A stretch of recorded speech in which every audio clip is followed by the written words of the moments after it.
அருட்பெரும் ஜோதி தமிழ் மாதம் முதல் திங்கட்கிழமை யார் ஒருவர் திருப்பதி செல்கிறார்களோ, திருப்பதி ஏழுமலையான் நினைத்து 11 ரூபா காணிக்கை இல்லத்தில் எடுத்து வைக்கிறார்களோ, சத்தியமாக சொல்கிறேன், உங்களுக்கு செல்வத்தடைகள் சரியாகும்.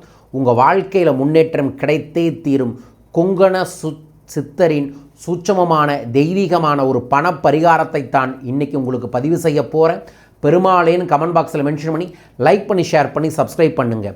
ஒவ்வொரு தமிழ் மாதமும் பிறந்து வரக்கூடிய முதல் திங்கட்கிழமை, ஆவணி மாதம் போன வாரம் செவ்வாய்க்கிழமை பிறந்திருக்கு. ஸோ முதல் திங்கட்கிழமைங்கிறது வரும் திங்கட்கிழமை.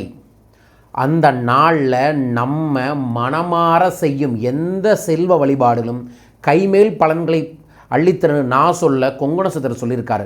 ஆகஸ்ட் 24ஆம் தேதி காலையில் எந்திரிச்சு தலைக்கு குளித்து விட்டு கை நிறைய பச்சரிசி எடுத்து நல்லா 3 முறை வலதுபுறமாக 3 முறை இடதுபுறமாக தலையை சுற்றி வடக்கு திசையில் அந்த பச்சரிசியை தூவி விட்டுட்டு 11 ரூபா காசில் மஞ்சளும் புணுகும் தடவி ஒரு வெள்ளைக்கலர் துணியில் மஞ்சள் தேய்ச்சி முடிச்சு எடுத்து வைங்க, திருப்பதி ஏழுமலையான நினச்சிட்டு. அதற்கு அப்புறம் ஓம் நமோ நாராயண, ஓம் ஸ்ரீம் லலிதம் லம்போதரம் என்கின்ற 2 மந்திரத்தை 51 முறை ஜபம் செஞ்சுட்டு வீட்டுக்கு பக்கத்தில் இருக்கக்கூடிய ஏதோ ஒரு பெருமாள் கோயிலுக்கு போயிட்டு மனமாற உங்கள் பிரார்த்தனையை வையுங்க. இன்றைய நாளில் நான் திருப்பதி ஏழுமலையானாய் உங்களை பார்க்கிறேன். என் வாழ்வில் தன தானிய செல்வ செழிப்பை வாரி வாரி அள்ளி அள்ளி தாருங்கள். நான் அதற்காக எதையும் செய்வதற்கு தயாராக இருக்கின்றேன்.